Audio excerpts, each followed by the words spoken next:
first award is the first award that we've ever given posthumously. It's Politician of the Year award. This award is given to someone who, through their life's work, has demonstrated exemplary efforts as a city, county, state, or national politician on behalf of human services, and is based on demonstrated achievements. Peggy was a champion in the legislature for the people that HSN supports over the years. She was probably the most reliable vote, both for revenues to support programs for our clients, and was also a very amazing spokesperson for those causes. Had kind of a way with a phrase, talking about the Teachers Initiative. She's predicted that if it went on the ballot, it'd pass like excrement through a goose. She was a wonderful person, great sense of humor, meant everything to me, and miss her terribly.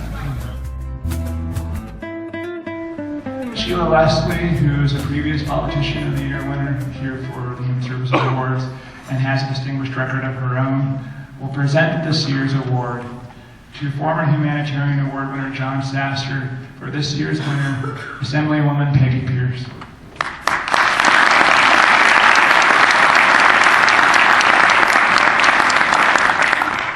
Thank you and good morning. It's really an honor to be able to present this award to John. Come on up, John. Assemblywoman Peggy Pierce probably is somebody a lot of you Reno people don't personally know. I'm sure you've heard of her. I served with her for 12 years in the State Assembly, and she was something else. She was a very petite woman, very elegant. She came to Las Vegas to be a torch singer. She had quite a talent, a singing talent, but she couldn't stand all the attention. So she ended up, though, running for the Assembly. And how she really ties into our human services is along the lines of what Eric was just talking about. She, like I said, she stood about that tall. And people who didn't know her at first thought, oh, she's just, a nice little lady from Las Vegas. And she spoke truth to power better than anyone I have ever seen in the state legislature, especially when it came to the subject of taxes and what taxes paid for, and why everyone needed to pay their fair share, and especially who wasn't paying their fair share. And I served on taxation with her for quite a few years. Peggy would say things that the rest of us were thinking, but either didn't dare say or didn't want to say. And the reaction when she did say things about why business wasn't paying their fair share would just bring the room. You could just see this collective hush, and people would think, did she really just say that? Yes, she really did. She really believed in a broad-based business tax, and nobody worked harder in the legislature to make that happen.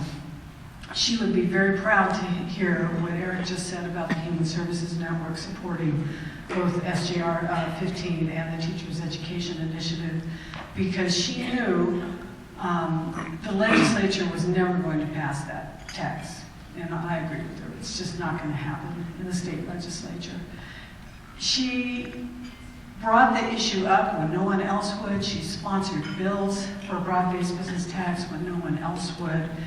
And she helped me a lot, because when people said, oh, that's Sheila Leslie, she's just the most liberal member of the state legislature, I would say, no, Peggy Pierce. No. I loved her a great deal. She was a good friend of mine. And she partnered up with John a number of years ago, and we got to see her a lot more in Reno. So it is with great sadness and our tremendous loss.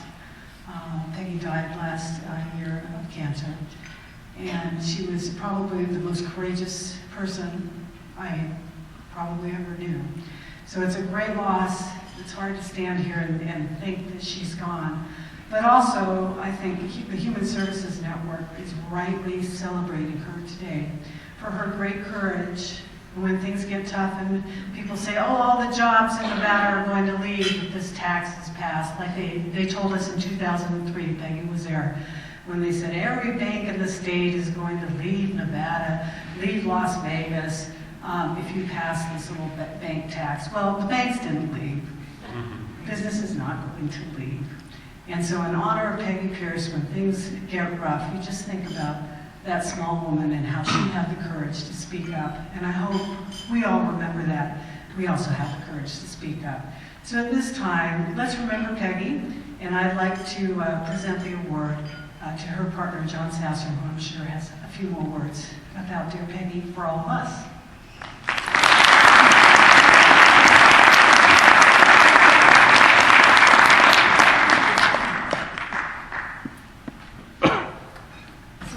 Wins the 2013 Politician of the Year Award to Assemblywoman Peggy Pierce, along with the Certificate of Commendation from our wonderful United States Senator Harry Reid.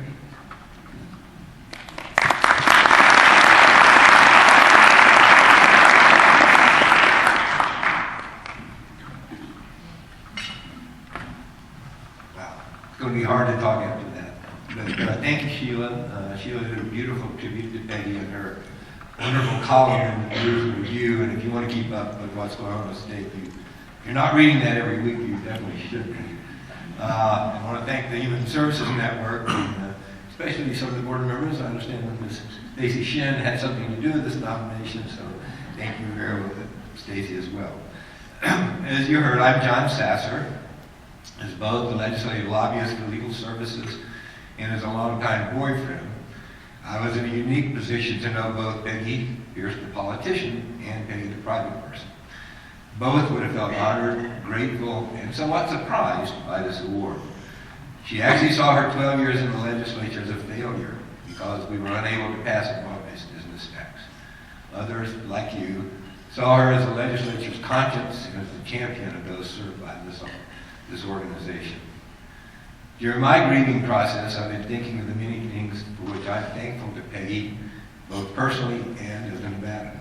I'm especially grateful for her courage, as Sheila mentioned, in speaking out forcefully with a wicked sense of humor. And I wanted to share a few examples.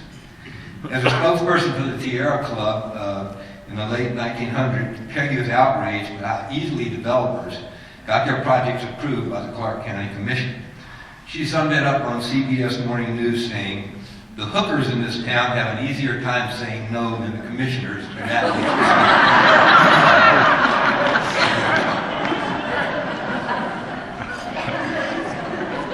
As a legislator, Peggy was often asked about concealed weapon permits.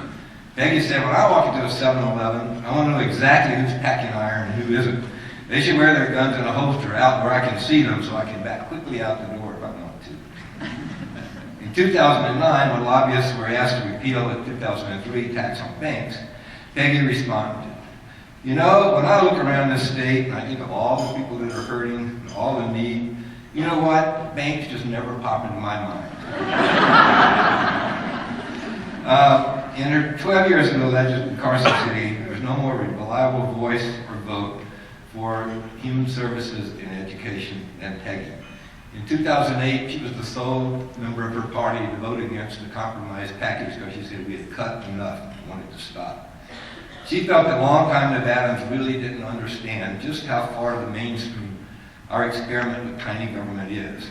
And if we hired 10,000 new state workers tomorrow, Nevada would still rank last per capita in local workers. She felt it was the defenders of the status quo who were the extremists. As you know, and has been mentioned, the teachers union has gathered enough signatures for an initiative on the ballot this fall to raise about $800 million annually in new tax revenue.